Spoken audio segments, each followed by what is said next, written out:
கர்த்தருடைய பரிசுத்தமான நாமத்திற்கு மகிமை உண்டாவதாக.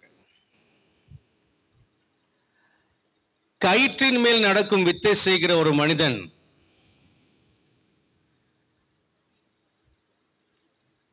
பல 100 அடிகள் உயரம் இருக்கக்கூடிய மிக உயர்ந்த 2 கோபுரங்களுக்கு நடுவில் கயிறை கட்டி ஒரு ரெக்கார்டு செய்ய விரும்பினார். ஆகவே அந்த கயிறின் மேலே அவர் ஒரு முனையிலிருந்து மறுமுனை வரைக்கும் நடந்து செல்வதாக அறிவித்தார். திரளான ஜனங்கள் வேடிக்கை பார்க்கும்படி கூடினார்கள். எல்லாரும் கைதட்டி அவரை உற்சாகப்படுத்தினார்கள். அவர் ஒரு முனையிலிருந்து மறுமுனைக்கு அந்த கயிற்றின் மேலே ஆகாயத்திலே நடந்து சென்றார்.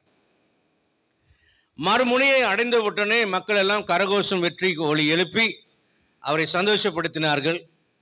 அவர் மக்களை பார்த்து கேட்டார், நான் அங்கிருந்து இங்கு வந்தது போலவே இந்த முனையிலிருந்து அந்த முனைக்கு நான் பத்திரமாக நடப்பேன் என்று நம்புகிறீர்களா என்று கேட்டார். அந்த கூட்டத்திலிருந்து அனைவரும் சொன்னார்கள், ஆம், நாங்கள் நம்புகிறோம்.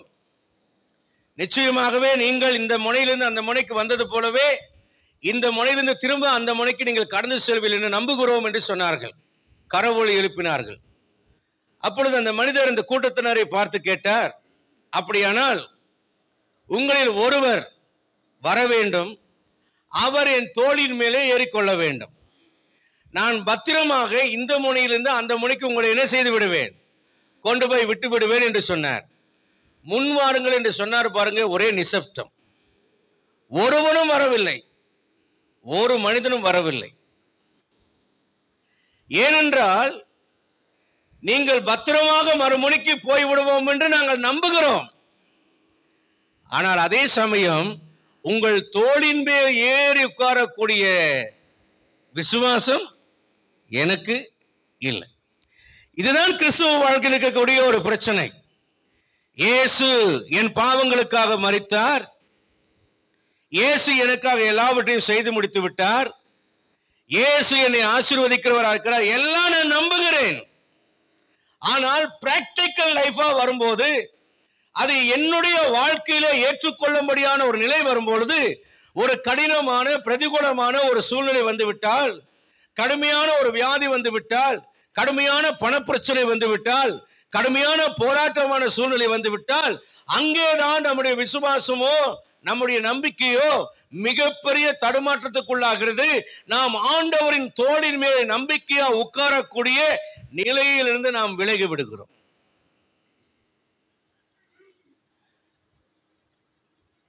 தேவனை நாம் மறக்கவில்லை என்று நாம் சொல்கிறோம். ஆனால் நான் சொல்கிறேன், தேவனை நீங்கள் மறக்கவில்லை, உண்மைதான். ஆனால் அவரை நீங்கள் நினைக்கவில்லை என்பது உண்மை, அல்லது அவரை நீங்கள் விசுவாசிக்கவில்லை என்பது உண்மை. ஒரு மனைவியோடு வாழ்ந்து கொண்டிருக்கிற ஒரு மனிதன் ஒரே வீட்டுக்குள் இருந்தாலும் அவன் வேறொரு பெண்ணை வெளியே தன்னுடைய ஆசை நாயகியாக வைத்துக் கொண்டிருந்தால், இந்த மனைவியோடு ஒரே வீட்டுக்குள்ளே அவள் செய்கிற ஆகாரத்தை புசித்து அவளோடு வாழ்ந்து கொண்டிருந்தாலும், அவன் இன்னொரு பெண்ணோடு அவன் வாழ்க்கை செய்து கொண்டிருப்பான். ஆனால் அதற்கு பெயர் என்னவென்றால், அவன் உண்மையாக தன் மனைவியோடு அவன் வாழவில்லை என்று அர்த்தம். ஏனென்றால் அவனுடைய அன்பு, அவனுடைய மனது, அவனுடைய ஆசை, அவனுடைய ஞாபகம், அவனுடைய பிரயாசம் எல்லாம் யாருக்காக? இன்னொரு பெண்ணுக்காக. அப்போ உண்மையானபடி அவன் தன் மனைவியோடு வாழவில்லை, ஆனால் ஒரே வீட்டுக்குள் தான் இருக்கிறார்கள். அந்த மனைவியுடைய ஆகாரத்தை தான் புசிக்கிறான். ஆனால் அவன் வேறொரு பெண்ணோடு கூட அன்பு செலுத்தி வேறொரு பெண்ணோடு கூட ஆசை நாயகியாக அவளை வைத்திருக்கும் போது அவனுடைய மனைவியோடு வாழவில்லை. இது எப்படி உண்மையோ அப்படியே ஒரு கிறிஸ்தவனாக இருந்தும், வேதாகமத்தை கையில வைத்திருந்தும், தேவனுடைய காரியங்களை செய்கிறேன் என்று ஆலயத்துக்கு வந்திருந்தாலும், தேவனோடு கூட வாழ்கிற ஒரு வாழ்க்கை, அல்லது தேவன் பேருக்கிற ஒரு நம்பிக்கை, அல்லது தேவனை நினைக்காவிட்டால், மறக்கவில்லை என்பது உண்மை, ஆனால் நினைக்காமல் வாழ்ந்து விட்டாள். வசனம் சொல்கிறது, உன் வழிகளில் எல்லாம் அவரை நினைத்துக்கொள். நான் நினைக்காமல் வாழ்ந்து விட்டால் நான் தேவனோடு வாழ்கிறவன் அல்ல. நான் தேவனை நினைவு கூற வேண்டும்.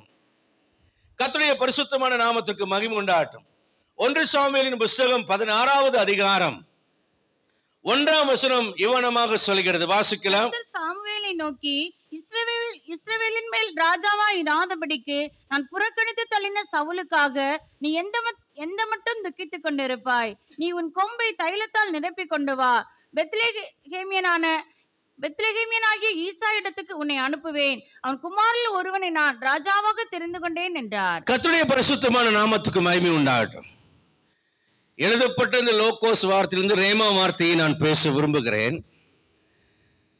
நீ எந்த மட்டும் துக்கித்துக் கொண்டிருப்பாய்? உன் கொம்பை தைலத்தினால் நிரப்பிக் கொண்டு வா. ஈசாயின் குமாரிடத்தில் நான் உன்னை அனுப்புவேன். அவர்களில் ஒருவரை நான் ராஜாவாக தெரிந்து கொண்டேன். நமக்கு ஏற்ற வண்ணமாக இந்த வார்த்தையை நான் கொண்டு வருகிற பரிசுத்த ஆவியானவர் கொண்டு வருகிற ஒரு காரியத்தை உங்களோடு கூட நான் பகிர்ந்து கொள்ள போகிறேன். எந்த மட்டும் துக்கித்துக் கொண்டிருப்பீர்கள்? என்ன மட்டும் பயந்து கொண்டிருப்பீர்கள்? எந்த மட்டும் கவலைப்பட்டு கொண்டிருப்பீர்கள்? எந்த மட்டும் சோர்ந்து போயிருப்பீர்கள்? எந்த மட்டும் மனம் முடிந்து போய் கொண்டிருப்பீர்கள்? நீங்கள் உடைந்த நிலைமையிலிருந்து, நீங்கள் தோல்வியான மனப்பான்மையிலிருந்து, நம்பிக்கையற்ற சூழ்நிலையிலிருந்து, துக்ககரமான சூழ்நிலையிலிருந்து, உங்கள் வேதனையான சூழ்நிலையிலிருந்து நீங்கள் வெளியே வாருங்கள் என்று கர்த்தர் அழைக்கிறார். சாமுவேல் ஒரு தேவனுடைய ஊழியக்காரன். சவுல் செய்த காரியத்தை நிமித்தம், கர்த்தர் தள்ளிவிட்டது நிமித்தம் சாமுவேல் துக்கித்துக் கொண்டிருந்தான். இன்றைக்கு உங்களுடைய வாழ்க்கையில கூட ஏதாவது ஒரு காரியத்தை நிமித்தம், ஒரு துக்கத்தினாலோ, ஒரு கவலையினாலேயோ, ஒரு வேதனையினாலேயோ, ஒரு கெட்ட செய்திகளினாலேயோ, அல்லது உங்கள் பிள்ளைகளை குறித்த காரியங்களினாலேயோ நீங்கள் துக்கித்துக் கொண்டிருக்கிறவர்களாக இருக்கக்கூடும். ஆனால் கர்த்தர் சொல்கிறார், உன் கொம்பை தைலத்தினால் நிரப்பிக் கொண்டு வா. உன் கொம்பு என்கிற வார்த்தையைத்தான் இன்றைக்கு கர்த்தருடைய வார்த்தையாக உங்களோடு கூட பேசும்படி ஆவியானவர் நமக்கு சொல்ல விரும்புகிறார். சங்கீதம் 132வது சங்கீதம் 17வது வசனத்தை நாம் வாசிக்கும் போது, சங்கீதம் 132:17, அங்கே தாவீதுக்காக ஒரு கொம்பை முளைக்க பண்ணுவேன். அங்கே தாவீதுக்காக ஒரு கொம்பை முளைக்க பண்ணுவேன். நான் அபிஷேகம் பண்ணினவனுக்காக விளக்கை ஆயத்தம் பண்ணுவேன். அல்லேலூயா. கர்த்தர் உங்களுக்காகவே ஒரு கொம்பை வைத்திருக்கிறார். அல்லேலூயா சொல்லலாமா? உங்களுக்காக விளக்கை ஏற்றுகிறார். ஏனென்றால் தேவரீர் அருளின வெளிச்சத்தினாலே நான் என் இருளை கடந்து போனேன். உங்கள் இருளை மாற்றுகிற வெளிச்சம், உங்கள் அந்தகாரத்தை மாற்றுகிற ஒரு வெளிச்சம் கர்த்தர் வைத்திருக்கிறார். இப்ப கர்த்தருடைய வார்த்தைக்கு நேர வருவோம். ஒரு கொம்பை உனக்காக முளைக்கப்படுவேன் என்று பழைய ஏற்பாட்டில் சொன்னார். ஆனால் புதிய ஏற்பாடு என்ன சொல்கிறது? லூக்கா 1ஆம் அதிகாரம் 73, 74, 75 வசனங்களை படித்து பாருங்கள். லூக்கா 1ஆம் அதிகாரம் 73 75 வரைக்கும்.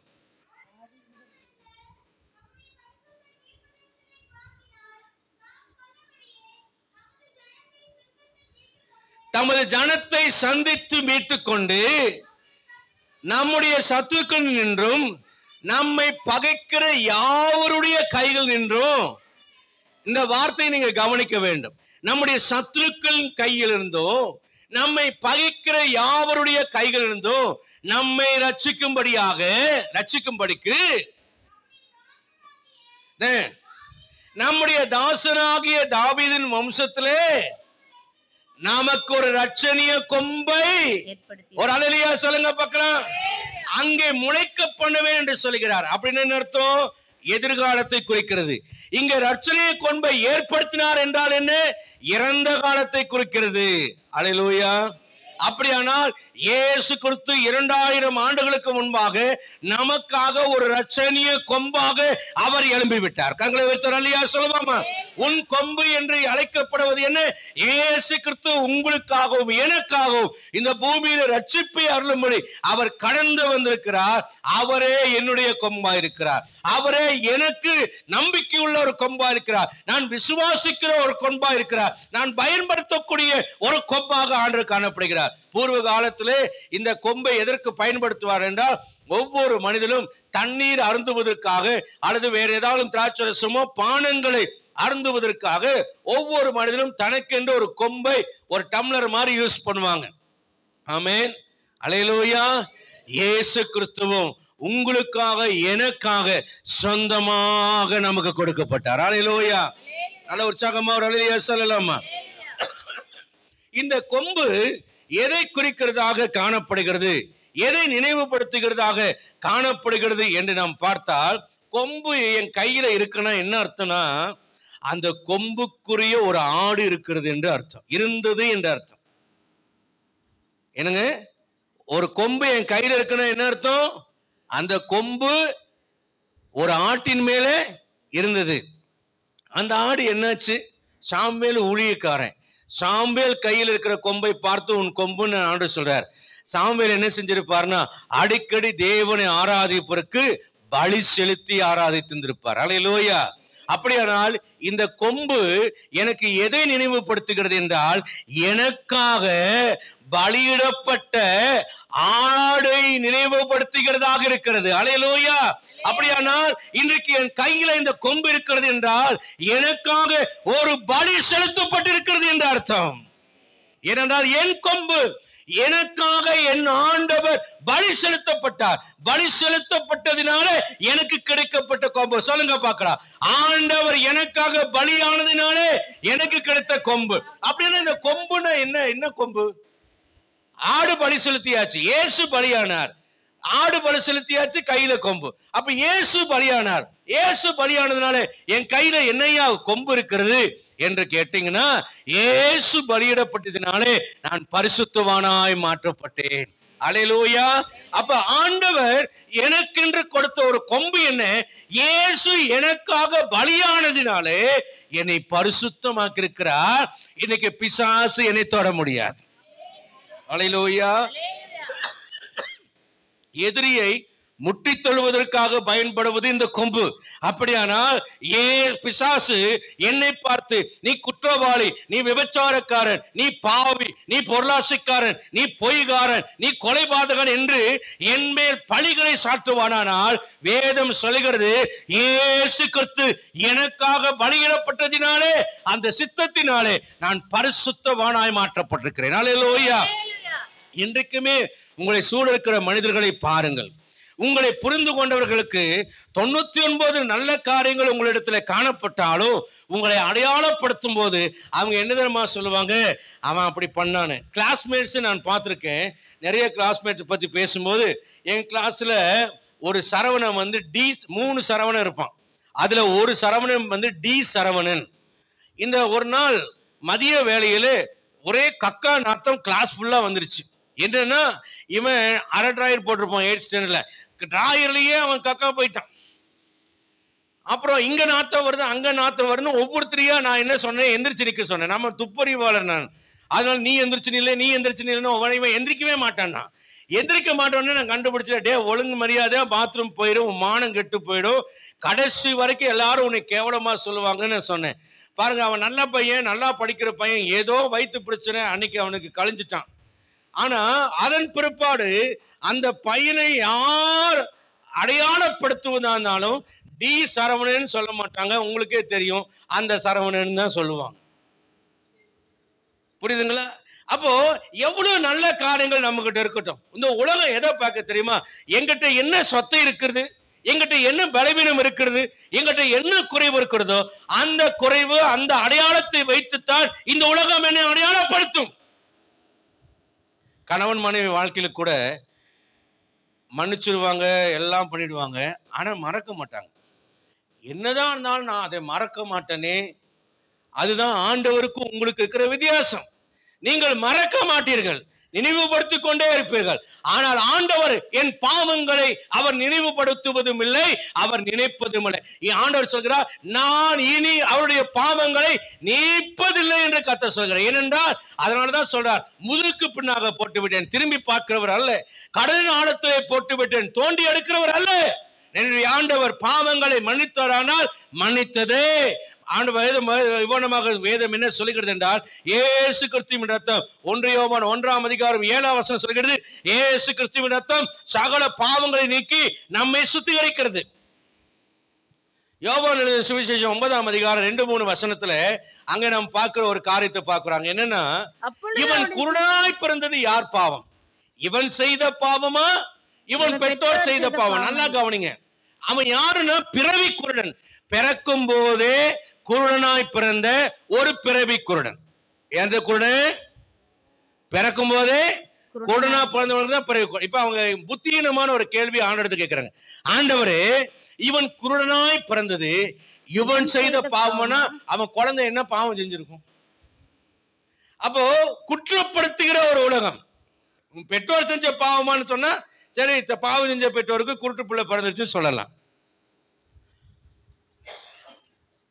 ஆனால் குழந்தை பிறக்கும் போதே குருட்டு குழந்தையா பிறகுற அந்த குழந்தை என்ன பாவத்தை செய்யும்? நன்மை தீமையா அதுக்கு தெரியாது, அது என்ன பாவத்தை செய்யும்? அப்ப கேட்கிறாங்க பாருங்க, இவன் செய்த பாவமா? அப்ப உலகம் உங்களை குற்றவாளி தீர்ப்பதற்கும், உங்களை கார்னர் பண்ணுவதற்கும், உங்களை ஒடுக்குவதற்கும், உங்கள் மேல ஒரு பழியை சாட்டுவதற்குமே உலகம் பார்த்து கொண்டிருக்கிறது.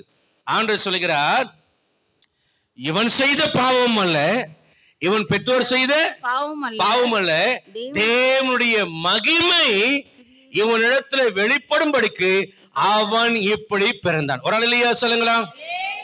சில நேரத்தில் நம்ம பிள்ளைக்கு திருமணம் ஆவதற்கு லேட் ஆகிவிட்டால் உடனே சொல்லுவாங்க, ஆமா ஆமா ஏதாவது இருக்காதா, அப்படி இருந்திருக்கும் இப்படி இருந்திருக்கும். அதனால குழந்தைகள் ஒருவேளை பலவீனமா பிறந்து விட்டா, ஆமாமா என்ன பாவம் பண்ணானோ, என்ன அக்கிரமம் பண்ணானோ.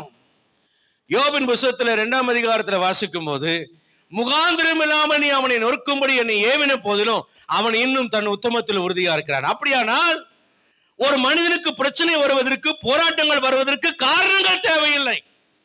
ஒரே காரணம், நீ பரிசுத்தவானா இருந்தா உனக்கு பிரச்சனை வரத்தாயா செய்யும். ஏனென்றால் பொய் பேசக்கூடிய சூழ்நிலைகளிலே நீ பொய் பேசாவிட்டால் உனக்கு பிரச்சனை வரும். சில நேரங்களில் பாத்தீங்கன்னா ஐடி துறையில அட்ஜஸ்ட்மெண்ட் பண்ண சொல்லுவாங்க. நியூஸ் சேனல்ல ஒரு சகோதரனுடைய பேட்டியை நான் படித்தேன்.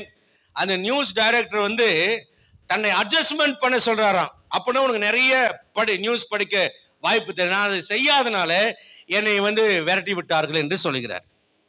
இன்றைக்கு பாருங்கன்னா அட்ஜஸ்ட்மெண்ட் என்று சொல்லக்கூடிய விஷயங்கள், ஒன்று லஞ்சம் வாங்கி அட்ஜஸ்ட்மெண்ட், இல்ல லஞ்சம் கொடுத்து ஒரு அட்ஜஸ்ட்மெண்ட், இல்ல பொய் பேசி அட்ஜஸ்ட்மெண்ட், இல்ல பொய் பேச அவங்க பொய்க்கு உடந்தையா இருக்கிற ஒரு அட்ஜஸ்ட்மெண்ட், அப்படி இல்லைன்னா செக்ஸுவல் ரீதியாக சரீரத்தை கொடுக்கிற அட்ஜஸ்ட்மெண்ட். அப்படியே பேப்பர் வாங்குற சாக்குல கையை தடவுவான், முகத்தை சுண்டக்கூடாது, என்னடா அப்படின்னு இப்படி தோலை தட்டுவான், ஒன்னும் சொல்லக்கூடாது, அப்படி இப்படி கட்டி பிடிப்பான், ஒன்னும் சொல்லக்கூடாது, கடைசியில தோல்ல கைப்படுவான், ஒன்னும் சொல்லக்கூடாது, கடைசியில நாம 2 பேரும் தனியா மீட் பண்ணலாமான்னு கேட்பான், அதுக்கும் ஒன்னும் சொல்லக்கூடாது. இதுக்கு பேர் அட்ஜஸ்ட்மெண்ட். உங்களுக்கு பிரச்சனை வர்றதுக்கு காரணங்கள் தேவை கிடையாது. நீங்க பரிசுத்தமா வாழணும்னு முடிவு பண்ணிட்டா உங்களுக்கு பிரச்சனை வரும். நீங்க ஒழுங்கா இருக்கணும்னு முடிவு பண்ணிட்டா உங்களுக்கு பிரச்சனை வரும். நீங்க நேர்மையா வாழணும்னு முடிவு பண்ணிட்டா உங்களுக்கு பிரச்சனை வரும். நீங்க மனசாட்சிக்கு விரோதம் இல்லாம வாழணும்னு முடிவு பண்ணிவிட்டா உங்களுக்கு பிரச்சனை வரும். ஏனென்றால் சத்ருவானவன் இருக்கிறான். நீங்க சும்மா இருந்தாலும் அவன் சும்மா இருக்க மாட்டான். உங்களை கரப்படுத்தணும், உங்களை அசிங்கப்படுத்தணும், உங்களை வேதனைப்படுத்தணும் விரும்புவான். நல்ல பிள்ளையாச்சே இவளுக்கே குடிகார புருஷன் கேட்பாங்க, நல்ல பையனாச்சே இவளுக்கே சண்டைக்காரியான பொண்டாட்டி வந்தான்னு கேட்பாங்க. என் அன்புக்குரிய அருமையான கர்த்தருடைய பிள்ளைகளே, எல்லாத்துக்கும் காரணம் பாவமோ, பெற்றோருடைய பாவமோ, அவர்கள் செய்த பாவமோ அல்ல. தேவனுடைய நாமம் மகிமைப்படுவதற்காக நம்முடைய வாழ்க்கையில போராட்டங்கள் வருகிறது. போராட்டம் வரும், பிரச்சனை வரும். நீ தேவன் சார்பா பரிசுத்தமாய் வாழ நில். யோசேப்பு பரிசுத்தமாய் வாழ நின்றான், அவனுக்கு அங்கே பிரச்சனை வந்தது. அவன் சகோதரோட துன்மார்க்கமாய் இருந்திருந்தால் அவனுக்கு விரோதியா அவர்கள் மாறி இருக்க மாட்டார்கள். போத்திபார் மனைவியோட அவன் அட்ஜஸ்ட்மெண்ட் பண்ணியிருந்தா லாஸ்டா கடைசி வரைக்கும் அவன் அந்த வீட்டு எஜமானனை போல அவன் ஜம்முன்னு வாழ்ந்து கொண்டுதான் இருந்திருக்கிறான். அவன் சிறைக்கு போக வேண்டிய அட்ஜஸ்ட்மெண்ட், அவன் பிரச்சனை வந்திருக்காது. அப்படியானால் பரிசுத்த வாழ்க்கை செய்கிற நினைக்கிற ஒவ்வொருவருக்கும் பிரச்சனைகள் வரும். ஆனால் உங்கள் கொம்பை நீங்கள் நினைத்துக் கொள்ள வேண்டும். உங்களுக்காக ஒரு பலியிடப்பட்ட ஆடு ஒன்று பலியிடப்பட்டிருக்கிறது. உங்களுக்காக இயேசு பலியிடப்பட்டிருக்கிறார். அந்த சித்தத்தினால் நீங்கள் பரிசுத்தமாக்கப்பட்டிருக்கிறீர்கள். நீங்கள் பரிசுத்தவான்களா இருக்கிறபடினாலே இன்றைக்கு கர்த்தர் உங்கள் கையிலே ஒரு கொம்பை கொடுத்திருக்கிறார். அது என்ன கொம்பு? பரிசுத்தம் என்கிற ஒரு கொம்பு. பரிசுத்தவான்களே, அவருடைய பரிசுத்தத்தின் நினைவு கூறுதலை கொண்டாடுங்கள் என்று வேதம் சொல்கிறது. இன்னைக்கு ராபோஜனம் நாம் எடுத்தோம். அவருடைய சரீரத்தோடு நாம் ஐக்கியப்பட்டுக்கொள் என்று நாம் விளங்கப்படுத்துகிறோம்.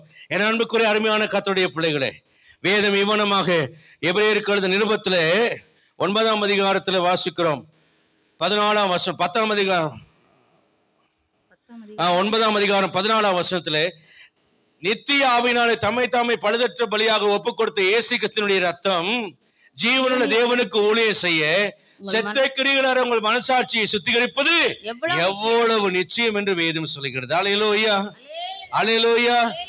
ஆக நீங்க கர்த்தருக்கு நன்றி சொல்ல வேண்டும். ஆண்டவரே, என் கொம்பு என்ன கொம்புனா, என் கையில் இருக்கிற கொம்பு பரிசுத்தங்கிற ஒரு கொம்பு. ஒரு அல்லையா சொல்லுங்க, பரிசுத்தங்கிற ஒரு கொம்பை கொடுத்திருக்கிறார்.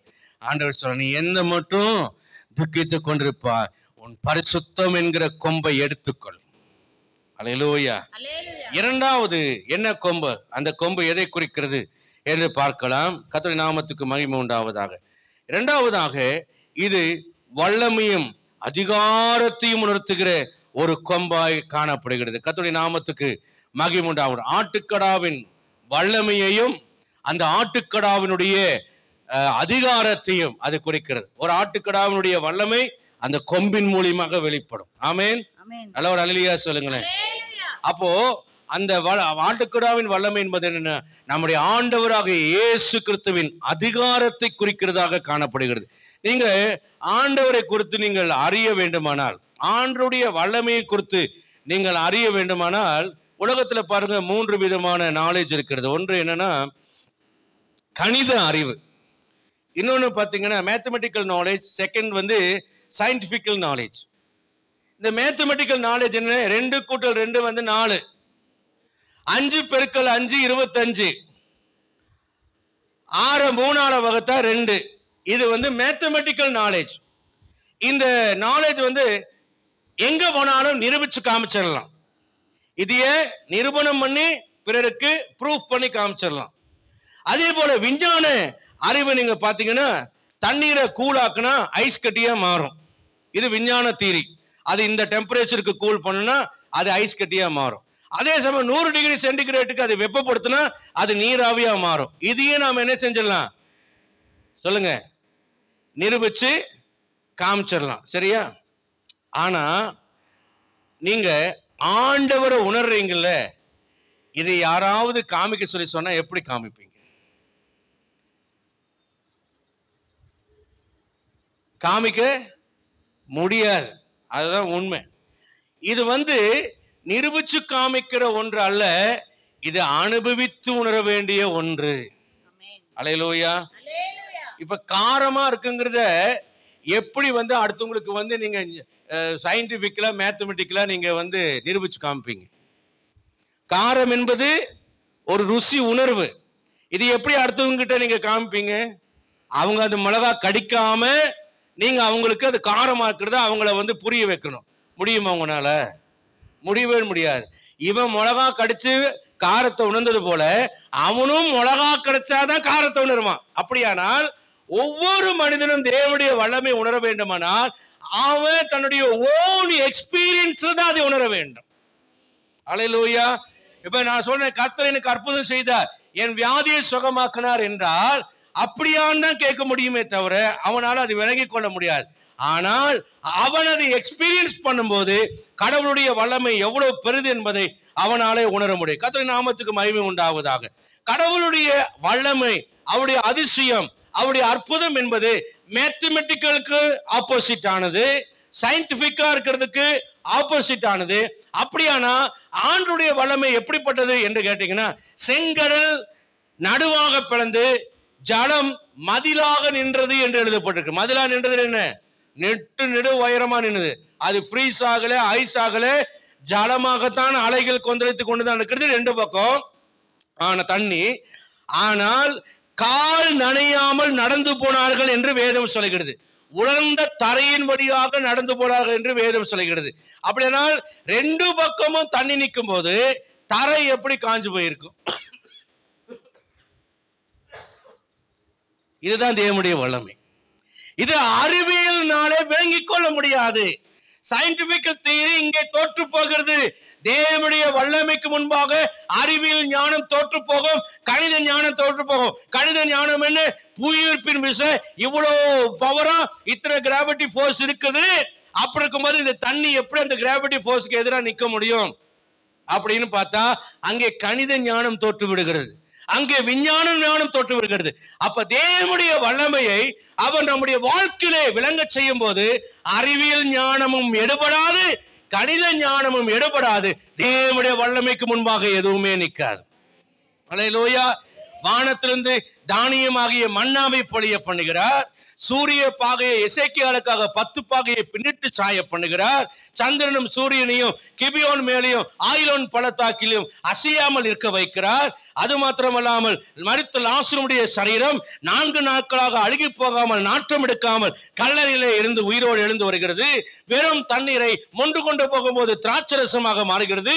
புருஷனையே அறியாத ஒரு பெண்ணாகிய மரியா ஒரு குழந்தையை பெற்றெடுக்கிறார். இவைகள் எல்லாம் விஞ்ஞானம் ஏற்றுக்கொள்ளாது, கணிதம் ஏற்றுக்கொள்ளாது, அவைகள் கட்டுக்கதைகளை போல இருக்கும். ஆனால் தேவனுடைய வல்லமை என்பது என்ன? விஞ்ஞான ஞானத்திற்கு மேற்பட்டது, கணித ஞானத்திற்கு மேற்பட்டது. அவருடைய வல்லமை பெரியது. ஆகவே டாக்டர் நீ செத்து போவேன்னு சொன்னா விசுவாசிக்காதீங்க, நம்பாதீங்க. நீ உயிரோடு எழுந்திருப்பாய், உனக்கு நான் சுகம் கொடுப்பேன் என்று கர்த்தர் சொல்வாரானா அதை நீங்கள் விசுவாசியுங்கள். அல்லேலூயா. என் மனைவிக்கு கேன்சர் தான் என்று ஏறக்குறைய கன்ஃபார்ம் பண்ணப்பட்ட விஷயத்துல நான் ஆண்டவரிடத்துல மன்றாடின பொழுது கர்த்தர் அதை மாற்றினார்.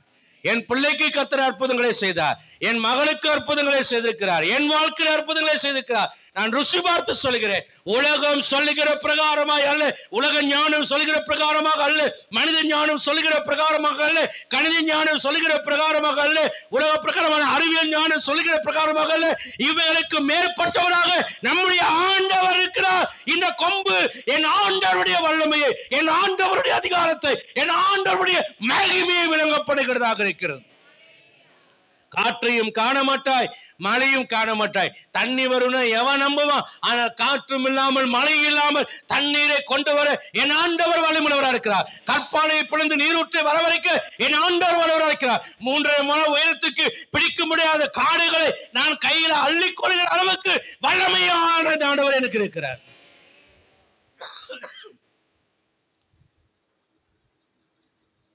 மத்தேயு 28ஆம் அதிகாரம் 18, 19, 20 வசனங்கள் சொல்லுகிறது.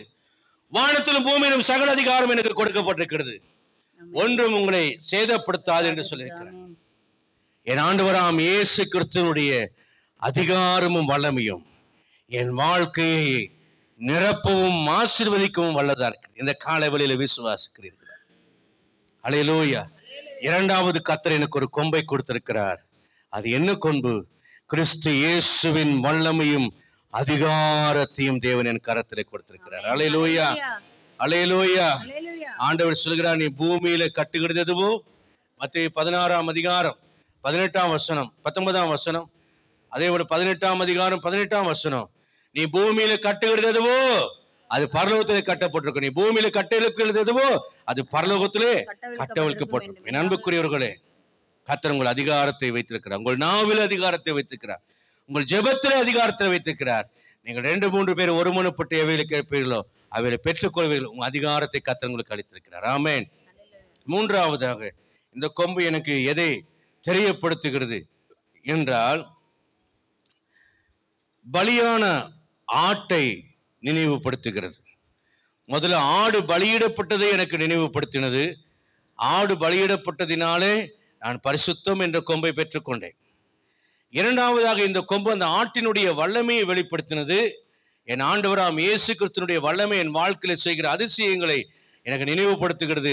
கர்த்தர் கொடுத்த அதிகாரம் என் கையில கொம்பாக இருக்கிறது. 3வதாக என் கையில் இருக்கிற கொம்பு பலி செலுத்தப்பட்ட ஆட்டை நினைவு கூறும்படி எனக்கு வைக்கிறது. வெளிப்படுத்தல் 5ஆம் அதிகாரம் 6ஆம் வசனம், அடிக்கப்பட்ட வண்ணமாக உள்ள ஒரு ஆட்டுக்குட்டியை எனக்காக கர்த்தர் காண்பித்தார் என்று. 1 கொரிந்தியர் 11ஆம் அதிகாரம் 23-26 வசனம் வரைக்கும் வாசிக்கிறோம். இயேசு கிறிஸ்து காட்டி கொடுக்கப்பட்ட ராத்திரி அப்பத்தை எடுத்து ஸ்தோத்திரம் பண்ணி அதை பிடித்து இது வாங்கி புசியுங்கள், இது உங்களுக்காக பிடிக்கப்படுகிறது, என்னுடைய சரீரமா இருக்கிறது என்றார். அந்தபடியே பாத்திரத்தை எடுத்து இது வாங்கி பானம் பண்ணுங்கள், உங்களுக்காக சிந்தப்படி என்னுடைய புதிய திரத்தமா இருக்கிறது என்றார். என்னை நினைவு கூறும்படி இதை செய்யுங்கள் என்றார். அல்லேலூயா. அப்படியானால் நான் இயேசு கிறிஸ்துவை நினைத்து கொள்ள வேண்டும். அல்லேலூயா. இயேசு கிறிஸ்துவை என்ன நினைக்க வேண்டும்? ரோமருக்கு எழுதிய நிருபம் 5ஆம் அதிகாரம் 8ஆம் வசனத்தில் இவனமாக வாசிக்கிறோம்.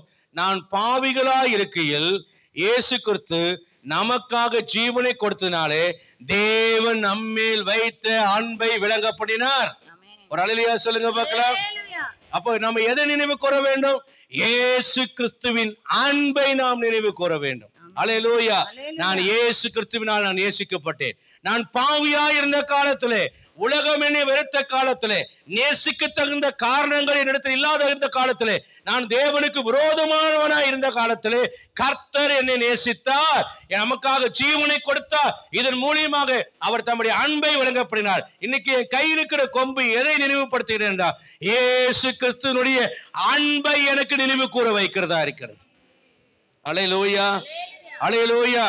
எபேசியர் 5ஆம் அதிகாரம் 1, 2, 3 வசனங்களில் நாம வாசிக்கும் போது, ஆகவே பிரியமான பிள்ளைகளைப் போல நீங்கள் தேவனை பின்பற்றுவர்களாகி கிறிஸ்து நமக்காக தம்மை தேவனுக்கு சுகந்த வாசனையான காணிக்கையாகவும் பலியாகவும் ஒப்பு கொடுத்து நம்மில் அன்பு கூர்ந்தது போல. நல்ல வார்த்தை கவனிக்கணும். பலியாகவும் காணிக்கையாகவும் ஒப்பு கொடுத்து நம்மில் அன்பு கூர்ந்தது போல. இப்ப என்ன செய்யணுமா? நீங்களும் அன்பிலே நடந்து கொள்ளுங்கள். நான் எதற்காக அவர் நினைக்க வேண்டும்? அவர் என்னை நேசித்தாரே, அவருடைய அன்பு எனக்கு எவ்வளவு இன்பமா இருந்தது. நான் வெறுக்கப்பட்ட ஒரு பிள்ளை, என் குடும்பத்தாரால் நேசிக்கப்பட்ட ஒரு பிள்ளை அல்ல. எங்க அம்மா என்னை பார்க்கும் போதெல்லாம் வெறுப்பாக பார்ப்பார்கள். அவர்களுக்கு நிறைய மனம் பாதிப்புகள். என் தாயாரை நான் குற்றம் சொல்லல, என் தாயாரை குறை சொல்ல, என் தாயார் மேல் நான் பரிதாபப்படுகிறேன். அவர்களை நான் நேசிக்கிறேன். அவர்களுக்காக அவர்களை மிகவும் அதிகமாய் மனதுருகுகிறேன். என் தாயாருக்காக மிகவும் பரிதாபத்துக்குரிய ஒரு ஸ்திரீ என் தாயார். வாழ்க்கையில நிறைய ஏமாற்றப்பட்டவர்கள், நிறைய துரோகங்களை சந்தித்தவர்கள், நிறைய கஷ்டங்களை பட்டவர்கள். தன் வாழ்க்கையை காப்பாற்றிக் கொள்ள அவர்கள் மிக கடுமையாக பலரோடு அவர்கள் போராட வேண்டிய நிலையில அவர்கள் காணப்பட்டார்கள். என் தாய் பெரிதாக சந்தோஷமா இருந்த நாட்கள் எனக்கு நினைவுக்கு கிடையாது. ஆகவே சிறு வயதிலிருந்தே என் தாயார் மேல எனக்கு ரொம்ப அக்கறை, அன்பு, அவர் மேல பரிதாபம். அதனால அவர்கள் என்னை அன்பு தாழ்ச்சியாக நடத்தினார்கள் என்று நான் நினைக்கவில்லை. அவருடைய மன பாதிப்பு நிமித்தம் என்னை நேசிக்க முடியாத ஒரு சூழ்நிலைகளிலே அவர்கள் காணப்பட்டார்கள். ஆனால் அவருடைய நம்பிக்கை நானாகத்தான் இருந்தேன். கர்த்தருடைய பரிசுத்தமான நாமத்திற்கு மகிமை உண்டாகட்டும். அதனால என் தாயாருக்கும் எனக்கும் நடுவில் வேற யாருக்கும் தெரியாத எத்தனையோ ரகசியங்கள் உண்டு.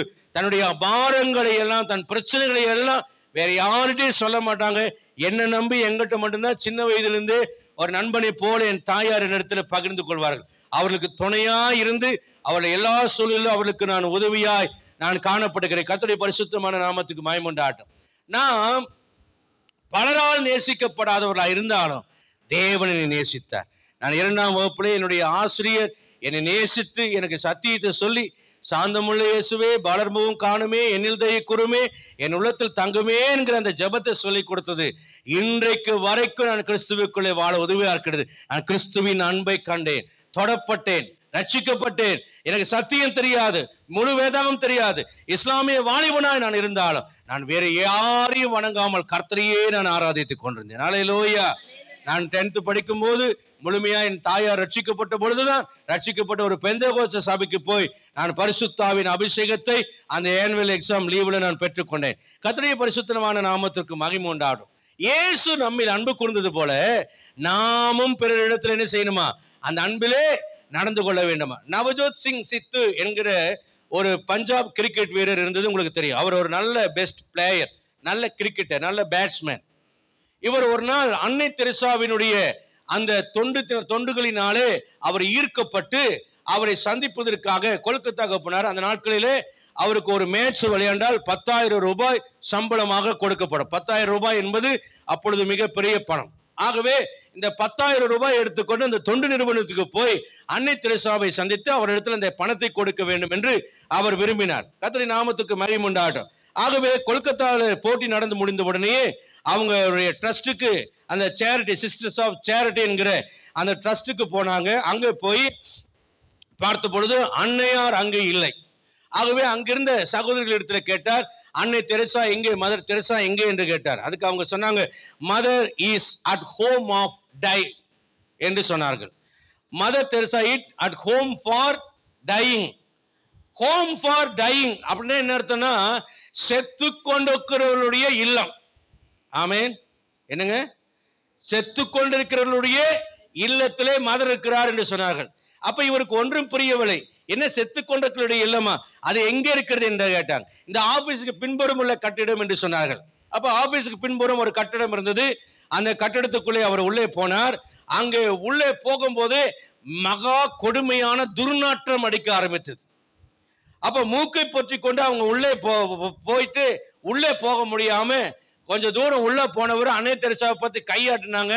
அன்னை தெரசாவும் கையாட்டினாங்க. அன்னை தெரசாவை பார்த்துட்டு அந்த நாத்தம் தாங்க முடியாம குடலை புடுங்குற மாதிரி வேகமாக வெளியே ஓடி வந்து இவர் என்ன பண்ணினாராம், சாக்கடையில வந்து குடலை புரட்டி கொண்டிருக்கிற அந்த நாற்றம் தாங்க முடியாமல் ஒமட்டி அவர் வாந்தி எடுத்தார். வாந்தி எடுத்து தண்ணீரை கொண்டு முகத்தையெல்லாம் கழுவினுக்கு அப்புறம் அந்த சேரிட்டி ட்ரஸ்டுக்குள்ள வந்து உள்ள வந்து இருந்துட்டு சிஸ்டர்ஸுடைய ட்ரஸ்டுக்குள்ள வந்து உட்கார்ந்து சேர்ல உட்கார்ந்தார். அன்னை தெரசா சிரித்து கொண்டே உள்ள வந்தாங்க. வந்த உடனே அப்ப 10,000 ரூபாய் பெரிய தொகையல்லவா, அப்புறம் 10,000 ரூபாய் பெருமையோடு அவர் எடுத்து அவர் சொல்லுகிறார், நான் ஒரு பெரிய இறுதிய அகங்காரத்தோடு எடுத்து அந்த 10,000 ரூபாயை அன்னை தெரசாவின் டேபிள் மேலே நான் போட்டேன் என்று சொல்லுகிறார். அன்னை தெரசா அதை பார்த்து கொண்டே சொன்னார், I need not want your money என்று சொன்னார். அப்ப இவர் கேள்விக்குறியோடு அப்படின்னா அப்படின்னு சொல்லி அவங்க பார்த்த போது ஐ நீட் யுவர் டைம் என்று சொன்னார். உன் பணம் எனக்கு தேவையில்லை, உன் நேரம் எனக்கு தேவை என்று கேட்டாராம். அப்போ இவர் கேள்விக்குறியோடு அவங்க முகத்தை பார்த்த போது அவங்க சொன்னாங்களா, இங்கே செத்து கொண்டிருக்கிறவுடனே நீ சில மணி நேரங்கள் வந்து செலவழிக்க முடியுமா? அவர்கள் அன்பற்றவர்களா இருக்கிறார்கள், அவர்களை ஆதரிப்பார் இல்லை. இவர் அவங்க மறுபடியும் உள்ளே போய் அவங்க அந்த 10,000 ரூபாய் அவங்க ஏற்றுக்கொள்ள மாட்டேன்ட்டாங்க. அதனால உள்ளே போய் சரின்னு சொல்லிட்டு உள்ள போனாராம்.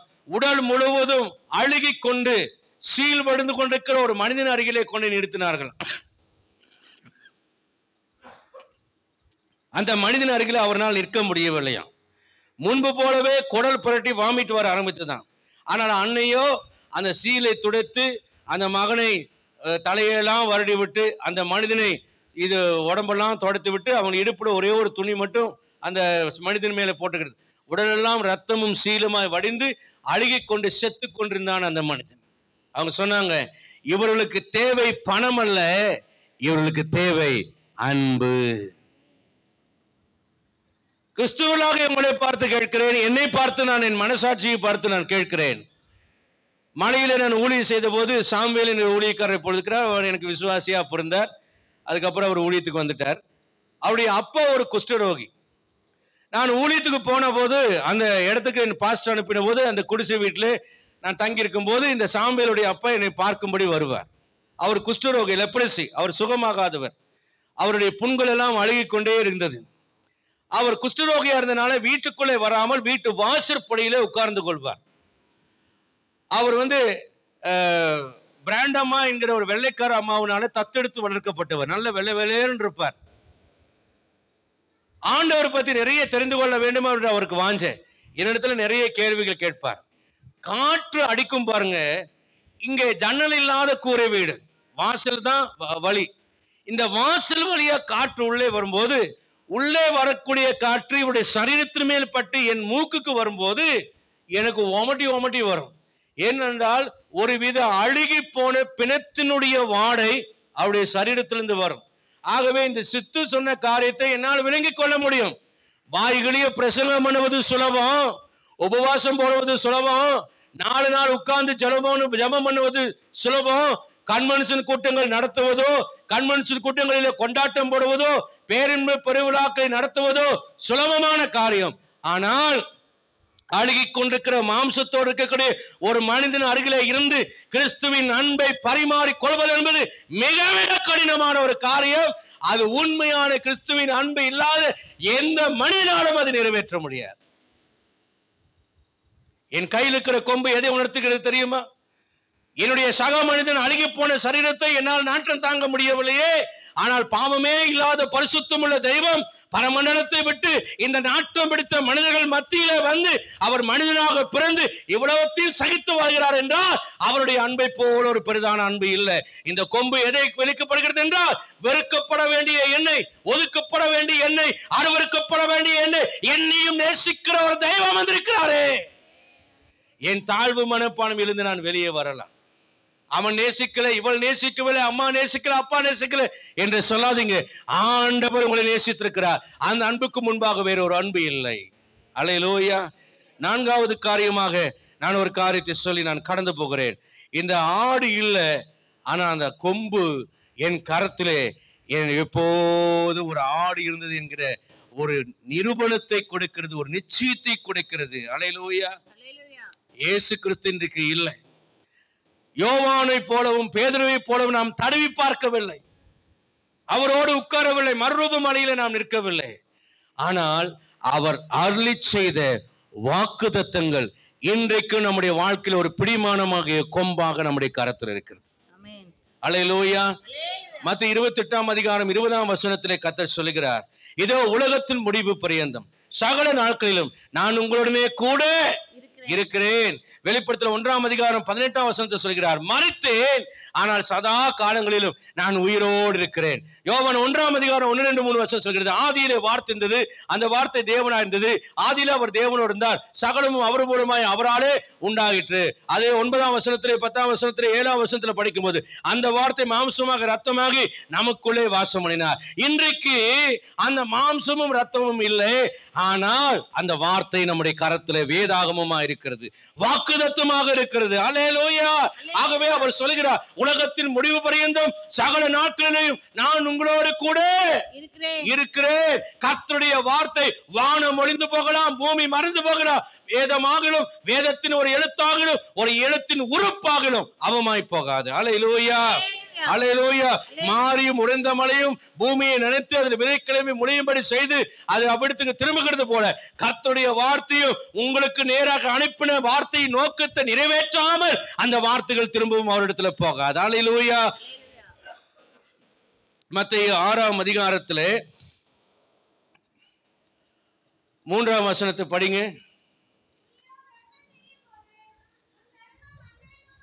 இல்லம்மா, மத்தேயு 6 அதிகாரம் 32 வசனம். இவைகள் எல்லாம் உங்களுக்கு வேண்டியவைகள் என்று உங்கள் பரமபிதா அறிந்திருக்கிறார். நிறைய நேரங்களில் நமக்கு என்னன்னா கவலைகள் வந்து விடுகிறது. பணக்கவலை, பிள்ளைக்கு கல்யாணம் பண்ணுவதற்கு செலவுக்கு என்ன பண்ணுறதுங்க கவலை, ஃபீஸ் கட்டுறதுக்கு எப்படி ஃபீஸ் கட்டுறதுங்கிறது கவலை, வாடகை எப்படி கட்டுறதுங்க கவலை, கடனை எப்படி கட்டுவேங்கிற கவலை, சாப்பாட்டுக்கு என்ன செய்வேங்கிற கவலை. சில நேரங்களில் எனக்கும் அந்த பெரிய கவலை.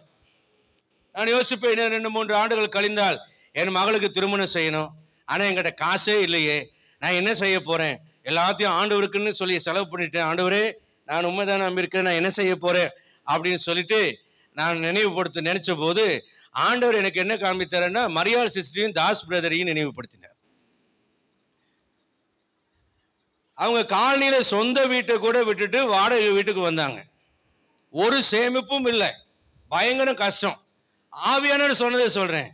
அப்ப ஆவியானவர் சொன்னாரு, செல்விக்கு எப்படி கல்யாணம் பண்ணாங்கன்னு பாத்தியா, யூஜினுக்கு எப்படி கல்யாணம் பண்ணாங்கன்னு பாத்தியா, இவர்களுக்கு நான் விசுவாசியாக அவர்களுக்கு அப்படி செய்வேன், ஆனால் ஊழியக்காரனாக உனக்கு நான் எப்படி செய்வேன் என்று கர்த்தர் என்னோடு பேசினார்.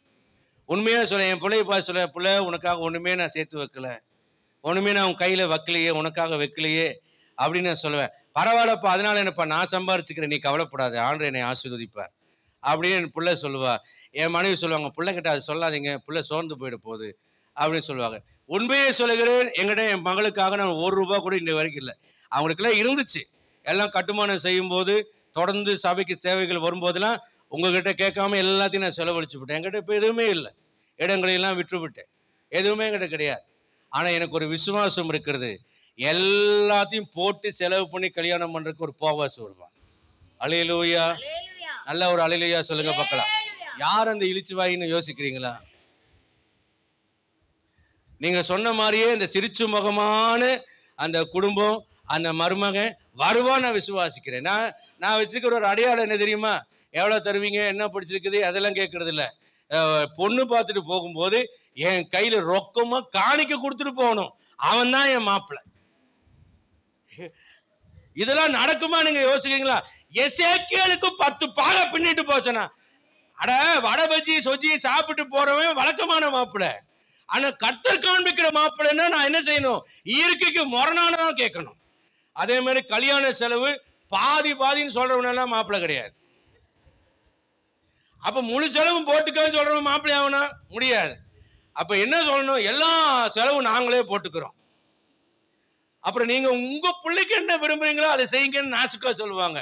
அதுவும் சொல்லக்கூடாது. நீங்க ஊழியத்தில் இருக்கீங்க, நீங்க ஊழியத்துல கர்த்தருக்காக பார்த்துங்க. இந்த பிள்ளைக்கு செய்ய வேண்டியதெல்லாம் எங்க பொறுப்புன்னு எந்த குடும்பம் சொல்லுதோ அந்த குடும்பம் தான். நான் அப்படி மனசுக்குள்ள ஒரு அடையாளம் வச்சிருக்கேன். அது வரைக்கும் 30 வயசானாலும் பரவாயில்ல, என் பிள்ளை காத்திருப்பான். அல்லேலூயா. ஒன்றும் அவசரமே கிடையாது. ஏன்னா என் வாழ்க்கையை பாருங்க, என்னுடைய விசுவாச வாழ்க்கையை உங்க முன்னால ஒவ்வொன்றையும் நான் நிரூபிச்சு காமிக்கிறேன். அப்படித்தான் கர்த்தர் எனக்கு தருவார்னு நான் விசுவாசிக்கிறேன். ஏனென்றால் இதை என் தம்பி மாமனார் இடத்துல கற்றுக்கொண்டேன். என் தம்பியை இன்டர்வியூ பண்ணும்போதே அவரை இன்டர்வியூ பண்ணாம இந்த பையனை எனக்கு மருமகனா தாருன்னாங்க. 10 வருஷம் கேட்டாரு. மூத்த பிள்ளைக்கு கேட்டாரு. அப்புறம் விஸ்வகீபூர் பிரின்சிபலுடைய மகனுக்கு மூத்த பிள்ளையை கல்யாணம் பண்ணிட்டாங்க. 5 வருஷம் கழிச்சு மறுபடியும் ஒவ்வொரு வருஷம் கேட்குறேன். அமெரிக்காவில் உட்காந்துட்டு அங்கேருந்து ஃபோன் பண்ணிட்டே இருப்பார் வருஷம். கடைசியாக சொன்னார், என் தம்பி வரும்போதெல்லாம் அவர் ஃபோன் பண்ணார். கடைசியாக சொன்னார், இந்த எவ்வளவோ தடவை கூப்பிட்றேன், ஒரு தடவை சும்மாவாது வந்து பார்த்துட்டு போங்க. நாங்கள் சும்மா பார்த்துட்டு போனாலே என் தம்பிகிட்ட இப்போ தம்பி சொல்கிறான், இந்த பிள்ளை பிடிச்சிருச்சுங்கிறான். நல்லா கண்ணை திறந்து பார்த்தியா அப்படின்னு கேட்குறேன். இல்லை பிடிச்சிருச்சுங்கிறான். நடு ரோட்டில் என்ன எங்கள் அம்மா அப்பா டேட்டு ஃபிக்ஸ் பண்ணுறாங்க, நிச்சயதார்த்தம். ஐயோ இது என்ன கோவிட்டு அம்மா அப்பாவா இருக்குது, இப்படி அவசரப்பட்டு முடிவெடுக்கிறீங்களே நடு ரோட்டில் நின்றுன்னு சொல்கிறேன். வீட்டுக்கு போய் பேசி முடிவெடுக்கலாங்கிற. இல்லை அது இப்போவே டனார், அவ்வளோதான், முடிஞ்சிருச்சு. எங்கள் அம்மா கடைசியில் கல்யாணம் முடிஞ்சிட்டு சொன்னார், எல்லாரும் பிள்ளை சொன்னிய மந்திரம் பண்ணி ஆளுகளை மயக்கி கல்யாணம் பண்ணுவாங்க. இந்த மனுஷன் ஜெபம் பண்ணி என் பையனை பிடிங்கிட்டாரு அப்படிங்கிறாங்க. அப்ப நல்லா கேளுங்க, ஜெபம் பண்ணி எங்க அம்மாவே ஜெபிக்கிற ஒரு மனுஷி ஜெபம் பண்ணி என் பையனை இந்த மனுஷன் பிடிங்கிட்டாருன்னு சொல்றாங்க அப்படின்னா, உண்மையா அந்த மனிதனுடைய ஜெபத்தை நான் பாராட்டுகிறேன். அவர் சரியான விசுவாசம் உள்ள வீரர். அவர் சொல்வார், ஐ ஷுட் பி நம்பர் 1 அப்படிம்பாரு. நான் தான் 1ஆம் நம்பரா இருக்கணும். அவர் டிப்ளமா படிச்சவர், ஆனா சாஃப்ட்வேர்ல இன்னைக்கு பல லட்சம் சம்பாதிக்கிறார். சிறந்த அறிவாளி. அவருடைய விசுவாசத்தை நான் பார்த்திருக்கிறேன். சிறந்த அறிவாளி. இன்னும் படித்து கொண்டே இருக்கிறார். ஏன்னா டெவலப்மெண்ட் ஆகிட்டே இருக்கிறார். அம்பானி கூப்பிட்டாருன்னு 10 நாள் போவார், 5 லட்சம் வாங்கிட்டு வருவார். திடீர்னு பார்த்தா குவைத்தில் இருப்பார், திடீர்னு பார்த்தா சவுதியில் இருப்பார், திடீர்னு பார்த்தா ஆஸ்திரேலியா இருப்பார், திடீர்னு பார்த்தா அமெரிக்காவில் இருப்பார். American green card. அவர் எப்போ வேணா அமெரிக்கா செட்டில் ஆகலாம். எதுக்கு நான் சொல்றேன் அப்படின்னா, நான் விசுவாசிக்கிறேன். அல்லேலூயா, அல்லேலூயா. தேவனுடைய வல்லமை பெரிதான ஒரு வல்லமை. அவருடைய அன்பு என்கிற வல்லமை என்னை வெட்கப்படுத்தாது. கர்த்தர் நாமத்துக்கு மகிமை உண்டாவதாக. ஆகவே சோர்ந்து போகாதிருங்க. கர்த்தர் உங்களை ஆசீர்வதிக்கிறவராக இருக்கிறார். ஆமென். 2 கொரிந்தியர் 1:20 சொல்கிறது, அவருடைய வாக்குத்தத்தங்கள் கிறிஸ்து இயேசுவுக்குள் ஆம் என்றும் ஆமெனும் இருக்கிறது. ஆமென். நல்ல ஒரு அல்லேலூயா சொல்ல மாட்டேங்கிறீங்களே. கர்த்தர் தம்முடைய வார்த்தைகளில் உண்மையுள்ளவர், தம்முடைய வாக்குத்தத்தத்தில் உண்மையுள்ளவர். ஆகவே இயேசு கிறிஸ்துவினுடைய அந்த அடையாளம் அவர் இல்லாவிட்டாலும் அவருடைய வார்த்தைகளும் அவருடைய வாக்குத்தத்தங்களும், அந்த வசனத்தை படிங்க, எங்களால் தேவனுக்கு மகிமை உண்டாகும்படி தேவனுடைய வாக்குத்தத்தங்கள் எல்லாம் இயேசு கிறிஸ்துவுக்குள் ஆம் என்றும் அவருக்குள் ஆமெனும் இருக்கிறது. அந்த வாக்குகள் பொய் சொல்லாது. அந்த வாக்குத்தத்தங்கள் என் வாழ்க்கையில நிச்சயம் நிறைவேறும். அந்த நம்பிக்கையில தான் நான் கர்த்தருக்காக ஊழியம் செய்து கொண்டிருக்கிறேன். அல்லேலூயா. நல்ல ஒரு அல்லேலூயா சொல்லுங்க.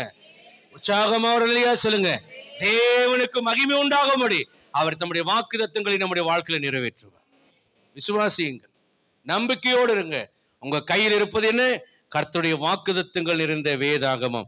ஒரு கொம்பை உங்க கையிலே கர்த்தர் கொடுத்திருக்கிறார். கர்த்தருடைய வார்த்தைகள் என்கிற கொம்பை உங்க கையிலே கர்த்தர் கொடுத்திருக்கிறார். 5வது காரியமாக சொல்லி நான் கடந்து போக விரும்புகிறேன். உன் கொம்பை தைலத்தினால் நிரப்பி கொண்டு வா என்று கர்த்தர் சொல்கிறார். அல்லேலூயா. இந்த கொம்பு எப்படிப்பட்ட கொம்பு என்றால், இப்ப சொல்றார், தைலத்தினால நிரப்பு. எவ்வளவு நாளா தண்ணி ஊத்தி உனக்காக குடிச்சிட்டு இருந்தேன். ஆனா இப்போ உன்னுடைய நோக்கத்தை அல்ல, என்னுடைய நோக்கத்தை நிறைவேற்றுக்கு பயன்படுத்து. ஆமென். இத்தனை நாளா இந்த ரட்சிப்பை, இத்தனை நாளா இந்த கிறிஸ்துவ வாழ்க்கையை எனக்கென்று நான் பயன்படுத்தி கொண்டு வந்தேன். ஆனால் இப்போ இந்த ரட்சிப்பை எனக்காக அல்ல, நான் தேவனுக்காக பயன்படுத்த கர்த்தர் விரும்புகிறேன். எத்தனை பேர் ஆண்டவருக்காக உங்க வாழ்க்கையை ஒப்பு கொடுத்துருக்கீங்க? நான் பைலட்டுக்கு படித்து பைலட் ஆனதுக்கு அப்புறம் நிறைய பண உதவி ஊழியங்களுக்கு செய்ய வேண்டும் என்று நான் ஆசைப்பட்டேன். இன்றைக்கு பைலட்டுக்கு படிக்கணும்னா 1 கோடி ரூபாய் இல்லாமல் பைலட்டுக்கு படிக்க முடியாது. 1 கோடி ரூபாய் இருந்தால் தான் பைலட் ட்ரைனிங் படித்து அந்த லைசன்ஸ் வாங்க முடியும். அப்படியே வாங்கினாலும் வேலை கிடைப்பது நிச்சயம் இல்லை. ஏன்னா பல பேர் படிச்சுட்டு வரான். தொடர்ந்து வேலைக்கு இன்டர்வியூக்கு போகும்போதெல்லாம் படிக்கணும், எக்ஸாம் எழுதணும். அதில் சோர்ந்து போகாமல் அட்டன் பண்ணிகிட்டே இருந்தால் தான் அதில் வேலை கிடைக்கும். 5000 மணி நேரம் அந்த ஃப்ளையிங் ஹவர்ஸ் வச்சுருந்தா தான் அடுத்தது கேப்டனாக மாற முடியும். ஆனால் பைலட் ஆகிவிட்டால் ஸ்டார்டிங் சேலரியே 1.5 லட்சம் ரூபாய் ஸ்டார்டிங் சேலரி கிடைக்கும். கேப்டன் ஆகிவிட்டால் 5 லட்சம் ரூபாய் சேலரி கிடைக்கும். அப்படி ஒரு வாழ்க்கையை நான் தேர்ந்தெடுத்து வைத்திருந்தேன். ஆனால் கர்த்தர் எனக்காக எல்லாத்தையும் விட்டுட்டு வா என்று சொன்னபோது உடனே கீழ்ப்படிந்து வலையை விட்டுட்டு வர்றது போல நான் எல்லாவற்றையும் விட்டுட்டு வந்தேன். தேவன் எனக்கு ஒரு குறைவும் என் வாழ்க்கையில் வைக்கவில்லை. அல்லேலூயா. படிப்பு விட்டுட்டு போறேன்னு சொன்னாங்க. இன்னைக்கு என் பேரை விட என் படிப்பு பெருசா இருக்கு எனக்கு பின்னால. கல்யாணம் ஆனதுக்கு அப்புறம் என் மனைவி கல்யாணம் பண்றதுக்கு முன்னால படிக்க ஆரம்பித்திருந்தேன். அப்புறம் என் மனைவி சொன்னாங்க, நீங்க ஏன் படிக்கக்கூடாது, தொடர்ந்து படிங்க அப்படின்னாங்க. அதுக்கப்புறம் தான் எம்ஏலேருந்து எல்லாமே நான் படித்து செக்குலர் அண்ட் தியாலஜி டிகிரிகள் முடிக்க கர்த்தர் உதவி செய்தார். எதுக்கு நான் சொல்ல வரேன்னா, நமக்காக வாழ்ந்தது போதும், தேவனுக்காக வாழ நம்ம ஒப்பு கொடுக்க வேண்டும். தண்ணி குடிக்கிறதுங்கிறது என் தாகத்தை, என் ஆசையை, என் விருப்பத்தை பயன்படுத்தி கொள்ளுதல். சமாரியா ஸ்ரீக்கு சொன்னார், உன் தாகத்தை, இன்னும் உனக்கு தாகம் இருக்கு, உனக்கு தாக வராத ஒரு தண்ணி தரேனார். அப்படின்னு என்ன அர்த்தம்? தாகம் என்பது என்னுடைய ஆசை, இச்சை. எனக்காக நான் வாழாமல் இப்போ தண்ணி ஊற்ற வேண்டிய இடத்துல அபிஷேக தைலத்தை ஊற்றணும். எதுக்குன்னா, இன்னொரு மனிதனை உயர்த்துவதற்கான ஒரு கொம்பை கர்த்தரின் கையில கொடுத்திருக்கிறார். இது எனக்காக மட்டும் பயன்படுத்துகிற கொம்பு அல்ல, என் மனைவியை ஆசீர்வதிக்கிற ஒரு கொம்பு இது. என் கணவனை ஆசீர்வதிக்கிற கொம்பு, என் பிள்ளைகளை ஆசீர்வதிக்கிற ஒரு கொம்பு, என் சக மனிதனை ஆசீர்வதிக்கிற கொம்பு, என் சபை மக்களை ஆசீர்வதிக்கிற கொம்பு, என் நண்பனை ஆசீர்வதிக்கிற கொம்பு. வேதம் சொல்கிறது, யோவான் 1:9 உலகத்தில் வந்த எந்த மனுஷனையும் பிரகாசிப்பிக்கிற ஒளியே அந்த மெய்யான ஒளி. நானோ ஜீவன் உண்டாயிருக்கவும் அது பரிபூர்ணப்படவுமே வந்தேன் என்று சொல்கிறாரே. உலகத்துல வந்த எந்த மனுஷனும் கெட்டு போவது கர்த்தருக்கு சித்தம் அல்ல. அவன் மரணத்தை விட்டு நீங்க பிழைக்க வேண்டும் என்று கர்த்தர் விரும்புகிறார். எனக்கு மட்டும் பயனுள்ளவராய் கர்த்தர் இருக்கவில்லை, அவர் என் மூலியமாக அநேகருடைய வாழ்க்கையை உயர்த்துகிற தேவனாக இருக்கிறார். உலகம் உங்களை பார்த்து கேவலமாக சொல்லலாம், மட்டம் தட்டி பேசலாம், ஆனால் உங்களை கொண்டுதான் கர்த்தர் அநேகரை ஆசீர்வதிப்பார். பவுல் அப்போஸ்தலனை குறித்து வேதம் பவுல் தன்னை குறித்து சொல்கிறார், தரித்திரர் என்று எண்ணப்பட்டாலும் அநேகரை ஐஸ்வர்யவான்களாக்குள்ளாய் நாங்கள் காணப்படுகிறோம். அல்லேலூயா, அல்லேலூயா. ஏசாயா 61:1, 1, 2, 3 வசனம். ஏசாயா 61. கர்த்தராகிய தேவனுடைய ஆவியானவர் என்மேல் இருக்கிறார். சிறுமைப்பட்டவர்களுக்கு சுவிசேஷத்தை அறிவிக்க. அப்போ ஆண்டவர் எனக்காக வாழ்கிற வாழ்க்கையை விட்டுட்டு நீ சுவிசேஷத்தை அறிவிக்க வேண்டும் என்று கர்த்தர் அவனை அபிஷேகம் பண்ணியிருக்கிறார். இறுதிய நொறுங்குண்டவர்களுடைய மனக்காயங்களை நீ கட்டி அவர்களுக்கு ஆறுதலாயிரு என்று அழைக்கும்படி கர்த்தர் அழைத்திருக்கிறார். ஆஸ்பத்திரியில் இருக்கிறவருடைய கரத்தை பிடித்து, பயப்படாதீங்க, நான் இருக்கேன், சரியாயிடும் நீங்க சொல்லுங்க. நீங்க உங்ககிட்ட அவங்க பணத்தை எதிர்பார்க்கவில்லை.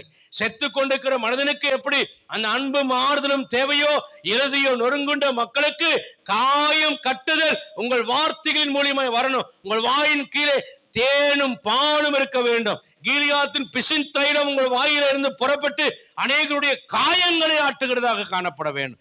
ஆறுதல் உண்டாக, ஞானம் விளங்க உங்கள் வாயை திறக்க வேண்டும். அது மட்டுமல்ல, சிறைப்பட்டவர்களுக்கு விடுதலை இயேசுவின் நாமத்தினால் முழங்கால் படியிட்டு யாரெல்லாம் கட்டப்பட்டிருக்கிறார்களோ அவர்களுக்காக கட்டவிழ்த்து நீங்கள் ஜெபிக்கும் போது கர்த்தர் அவர்களுக்கு கட்டவிழ்த்தலையும் விடுதலையும் தர வல்லவராக இருக்கிறார். யாராவது ஜெயிலில் இருப்பாரானால் அவர்களுக்காக ஜெபம் பண்ணினால் அவருக்கு விடுதலை அளிக்க கர்த்தர் வல்லவராக இருக்கிறார். கர்த்தருடைய அனுக்கிரக வருஷத்தையும் நம்முடைய தேவன் நீதியை சரி கட்டும் நாளை கூறும் துயரப்பட்ட அனைவருக்கு ஆறுதல் செய்யவும் கர்த்தர் உங்களை அழைத்திருக்கிறார். அடுத்ததாக பாத்தீங்கன்னா, சீயோனில் துயரப்பட்டவர்களை சீர்படுத்த. எத்தனையோ துக்கமுள்ள மக்கள், எத்தனையோ வேதனை உள்ள மக்கள், தற்கொலைக்கு நேராக ஓடிக்கொண்டிருக்கிற மக்கள் இருக்கிறார்கள். அவளை சீர்படுத்த, அவருடைய சாம்பலுக்கு பதிலாக சிங்காரத்தை கொடுக்க, அவருடைய துயருக்கு பதிலாக ஆனந்த தைலத்தை கொடுக்க, ஒடுங்கி போன ஆவியுள்ளவர்களாய், தாழ்த்தப்பட்டவர்களாய், ஒடுக்கப்பட்டவர்களாய் இருக்கிற மக்களை துதியினுடைய கொடுக்க கர்த்தர் உங்களை அனுப்புகிறார். அல்லேலூயா, அல்லேலூயா. இந்த கொம்பு எதற்காக இப்போ பயன்படுத்த? இனி நீ உன் தாகத்துக்கு தண்ணீர் கொடுக்காத, உன் தேவைக்காக பயன்படுத்தாத, உன் விருப்பத்தை நிறைவேற்ற பயன்படுத்தி கொண்டிருந்த ஜெபங்கள் எல்லாம் போதும், நாட்கள் எல்லாம் போதும், பிரயாசங்கள் எல்லாம் போதும். இப்பொழுது நீ வெளியே எழுந்து போய் நான் யாரையெல்லாம் காண்பிக்கிறேனோ அவன் மேலையெல்லாம் இந்த தைலத்தை ஊற்றுகிறார். என்ன தைலம்? சுவிசேஷத்தை அறிவிக்கிற தைலம், சாம்பலை சிங்காரமாக்குற தைலம், ஒடுங்கின ஆவியை துதியினுடைய மாற்றுகிற தைலம், அவங்களுடைய துக்கத்திலிருந்து விடுதலை கொடுக்கிற தைலம், இருதய நொறுங்குண்டு அவருடைய நொறுக்குதலிருந்து அவருடைய காயங்கட்டுதலை கொடுக்கிற ஒரு தைலத்தை நீ ஊற்றி அபிஷேகம் பண்ண வேண்டும் என்று கர்த்தர் அழைக்கிறார். உனக்காக வாழ்ந்த நாட்கள் போதும், பிறருக்காக வாழும் நாட்களாய் நீ எழும்ப வேண்டும் என்று கர்த்தர் விரும்புகிறார். உன் கணவன் உன் மூலியமாய் ஆசீர்வதிக்கப்பட வேண்டும், உன் மனைவி உன் மூலியமாய் ஆசீர்வதிக்கப்பட வேண்டும், பெற்றோரே உன் பிள்ளைகள் உங்கள் மூலியமாய் ஆசீர்வதிக்கப்பட வேண்டும். அருமையான சகோதரே சகோதரியே, உன் அண்டை அயலகத்தார், நீ இருக்கிற குடியிருக்கிற இடத்தில் சுவிசேஷம் அறிவிக்கப்பட்டு, உன் மூலியமாய் அறிவிக்கப்பட்டு, உன் ஜெபங்களினாலே சுகமாக்கப்பட்டு அநேகர் ஆண்டவரை அடைந்து இந்த துயரங்கள் மாற வேண்டும், கட்டுகள் மாற வேண்டும். கட்டி ஃபெயிலில் சாகிறானே அவனுக்காக நீ என்ன செய்கிறாய்? வியாதியில சாகுறானே அவனுக்காக நீ என்ன செய்கிறாய்? தற்கொலை செய்து கடன் பாரத்தில் செத்து போறானே அவனுக்காக நீ என்ன செய்கிறாய்? விபத்துல சாகுறானே அவனுக்காக நீ என்ன செய்கிறாய்? இன்றைக்கு கர்த்தர் உன்னை அழைக்கிறாய். உனக்காக நீ வாழ்ந்த நாட்கள் போதும், உனக்காக ஓடின நாட்கள் போதும். அருமையான தேவனுடைய பிள்ளையே, உன் கொம்பை தைலத்தினால் நிரப்பு, நான் உன்னை அனுப்புகிறேன், வா என்று கர்த்தர் அழைக்கிறார். அல்லேலூயா. நமக்கு கொண்டாட்டமாக கர்த்தர் ஒரு கொம்பை எழுப்பியிருக்கிறார். என் அன்புக்குரியவர்களே, இந்த கொம்பை உயர்த்தி பிடியுங்கள், இந்த கொம்பை கொண்டாடுங்கள். அந்த கொம்பு நம்முடைய ஆண்டவராம் இயேசு கிறிஸ்து. முழங்கால் படியிட்டு ஜெபிப்போம்.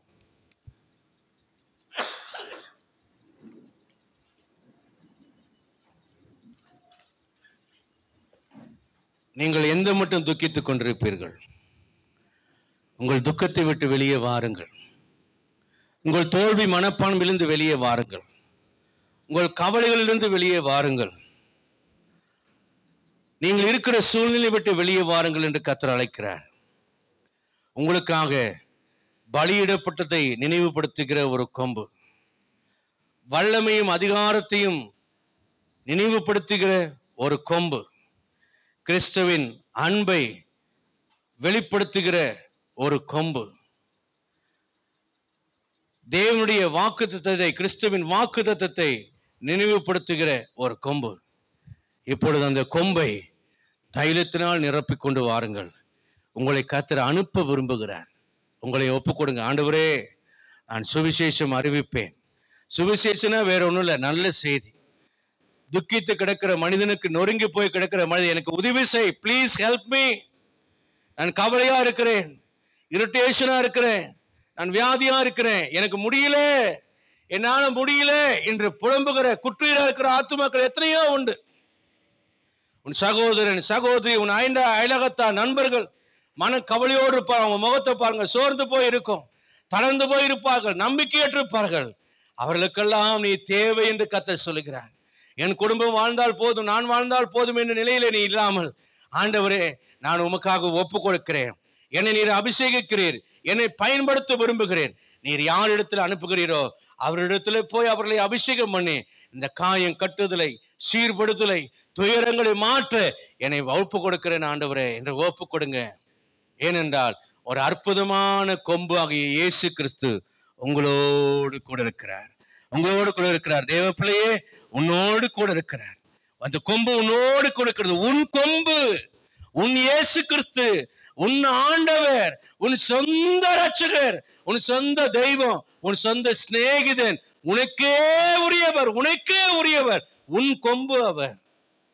நம்பிக்கையோடு கடந்து போங்க. தேவ சித்தத்தை நிறைவேற்ற ஆண்டவரை இன்னைக்கு நான் அர்ப்பணிக்கிறேன்னு செய்கிறேங்க. உங்களுடைய போராட்டங்களை மாற்றுவார், உங்கள் துயரங்களை மாற்றுவார், உங்கள் கஷ்டங்களை மாற்றுவார், வியாதிகளை மாற்றுவார். நீங்கள் ஜெயம் எடுப்பீர்கள். கர்த்தர் உங்களோடு கூர்ந்து உங்களை நடத்துவார். ஜெபம் பண்ணுகிறேன். பரிசுத்தமான பிதாவே, உம்முடைய வல்லமையுள்ள கரத்தங்களை அர்ப்பணம் செய்கிறோம். எங்கள் மகிமையின் கொம்பாக இரட்சணிய கொம்பே, நாங்கள் உம்மை உயர்த்துகிறோம், உம்மை ஆராதிக்கிறோம், உம்மை துதிக்கிறோம், உம்மை மகிமைப்படுத்துகிறோம். உம்மை மகிமைப்படுத்தும்படியான ஒரு வாழ்க்கையை வாழும்படி எங்களை அபிஷேகத்திருக்கிறீர் ஆண்டவரே. நாங்கள் துக்கித்துக் கொண்டிருக்கிறவர்களாய் இராதபடிக்கு ஆண்டவரே, நாங்கள் தாவீதுகளை தேடி புறப்பட எங்களை நீர் அபிஷேகம் பண்ணும்படி நாங்கள் வேண்டுகிறோம். எங்கள் கொம்பை தைரியத்தினால் நிரப்ப ஆண்டவரே, அபரிசுத்த வல்லமையினால் நிரப்ப எங்களை அர்ப்பணம் செய்கிற ராஜாவே. கொம்பாகிய நீர் எங்களோடு கொடுக்கிற நம்முடைய வார்த்தைகள் மறைந்து போகவில்லை. அவைகள் உண்மை வாக்குத்தத்தங்களை நினைவுபடுத்துகிறது, உண்மை நினைவுபடுத்துகிறது ராஜா. விசுவாசிக்கிறோம். எங்கள் நம்பிக்கைகளை உயிர்ப்பியும். இந்த காலவேளையில் இந்த வார்த்தைகளை கேட்ட நம்முடைய பிள்ளைகள் ஒவ்வொருவருடைய வாழ்க்கையிலையும் உம்முடைய அற்புதம் விளங்குவதாக. கணித அறிவுக்கு மேற்பட்டதாக, விஞ்ஞான அறிவுக்கு மேற்பட்டதாக உம்முடைய வல்லமை விளங்குவதாக. காற்றையும் காண மாட்டோம், மழையும் காண மாட்டோம், ஆனால் தேசம் நிரம்பும். செங்கடல் பதிலாக நிற்கும், ஆனால் தரை உணர்ந்து நிற்கும். நாங்கள் கடந்து போவோம். உம்முடைய வார்த்தைகளை விசுவாசிக்கிறோம். சூரியனும் சந்திரனும் அசையாமல் நிற்கும், அதை விசுவாசிக்கிறோம். ஆம் ஆண்டவரே, 10 பாகையை பின்னிட்டு போக பண்ண நீர் வல்லவர், அதை விசுவாசிக்கிறோம். ஆம் ஆண்டவரே, உம்முடைய வல்லமைகள் பெரியது, அதை அதிகாரங்கள் பெரியது. எவ்வளவு அருமையான ஒரு தெய்வத்தை நாங்கள் ஆராதிக்கிறோம். இந்த ரட்சிப்பை எங்களுக்கு தெரியப்படுத்துவதனால் நமக்கு நன்றி. உம்முடைய பரிசுத்தத்தை நினைவு கூறுதலை கொண்டாடும், உம்முடைய அன்பிலே நாங்கள் நடந்து கொள்ளவும், உம்முடைய வாக்குத்தத்தங்களை நாங்கள் மறவாமலும், உம்முடைய வல்லமையை நாங்கள் பயன்படுத்தவும் ஆண்டவரே, அபிஷேகம் பண்ணப்பட வேண்டிய நபர்களை நாங்கள் அபிஷேகிக்கிற மக்களாக எழும்ப எங்களுக்கு உதவி செய்யும். எங்கள் துக்கத்திலே நாங்கள் உட்கார்ந்து கொண்டிருக்காதபடி எங்களை ஆசீர்வதித்து எங்களை பலப்படுத்தும். எங்கள் பலவீனங்களிலே உம்முடைய பலனை விளங்க பண்ணுவீர். உம்முடைய கிருபை எங்களுக்கு போதும். எங்களை நடத்த நீர் வல்லவராயிருக்கிறீர். இந்த தேவன் என்னென்றும் உள்ள சதா காலங்களிலும் நம்மை வழிநடத்துகிற தேவனான் இருக்கிறீர் என்று விசுவாசிக்கிற ஆண்டவரே, இந்த காலவெளியில கூட ஆறுதலையும் சமாதானத்தையும் நம்பிக்கையும் விசுவாசத்தையும் இங்க இருக்கிற ஒவ்வொருவருக்கும் அருளை செய்யும். குடும்ப பிரச்சனைகளினாலே, கணவன் மனைவி பிரச்சனைகளினாலே, மனம் முறிவினாலே, துக்கங்களினாலே, வியாதிகளினாலே ஆண்டவரே, சில நேரங்களிலே தற்கொலை செய்து கொள்ளலாமா என்று தவறான எண்ணங்களினால் நிரப்பப்பட்டிருக்கிற பிள்ளைகள் ஒவ்வொருவரையும் இயேசுவின் நாமத்தால் அந்த எண்ணங்களிலிருந்து விடுதலை தருவீராக, சமாதானத்தை தருவீராக, அற்புதத்தை செய்வீராக. உம்முடைய வல்லமைகள் குறைந்து போகவில்லை. உம்முடைய அதிசயமான கரம் நீட்டப்பட்டு தண்ணீரை திராட்சரசமாய் மாற்றினவர். வாழ்க்கையில் இருக்கிற அங்கலாய்ப்புகள், வேதனைகள், துக்கங்கள், ஆண்டவரே, நெகட்டிவான விஷயங்கள் எல்லாவற்றையும், எதிர்மறையான காரியங்களை எல்லாம் நீர் ஆசீர்வாதமாய் மாற்றும்படி நாங்கள் ஜெபிக்கிறோம். கர்த்தர் அற்புதம் செய்வீராக. உம்முடைய கிருபைகளை கர்த்தர் விளங்க பண்ணி கர்த்தர் கனம் பண்ணுவீராக. தொடர்ந்து கனப்படுத்தும் உம்முடைய பிள்ளைகளை ஆசீர்வதித்து உம்முடைய மகிமையை விளங்க பண்ணி அநேகருக்கு ஆசீர்வாதமான பாத்திரமாய் பயன்படுத்தும். உம்முடைய வல்லை முழுக்கரத்தில் ஒப்பு கொடுக்கிறோம். ரட்சகரா இயேசு கிறிஸ்துவின் நாமத்தில் ஜெபிக்கிறோம் நல்ல பிதாவே. என் ஆத்துமாவே கர்த்தரை ஸ்தோத்திரி, மனமே பரிசுத்த நாமத்தை ஸ்தோத்திரி. என் ஆத்துமாவே கர்த்தரை ஸ்தோத்திரி, கர்த்தர் செய்த சர்வகாலங்களும் மறவாது. ஆமென். நம்முடைய கர்த்தராகிய இயேசு கிறிஸ்துவின் கிருபையும் பிதாவாகிய தேவனுடைய அன்பும் பரிசுத்த ஆவியானவருடைய அந்யோன்ய ஐக்கியம் ஆசீர்வாதம் சந்தோஷம் சமாதானம் அனைவரோடும் உலகம் எங்களுக்கு சகல பரிசுத்தவான்களோடும் என்றும் என்றும் கர்த்தர் திரும்பவும் இருப்பதாக. God bless you all. கர்த்தர் உங்களை ஆசீர்வதிப்பாராக. ஆமென்.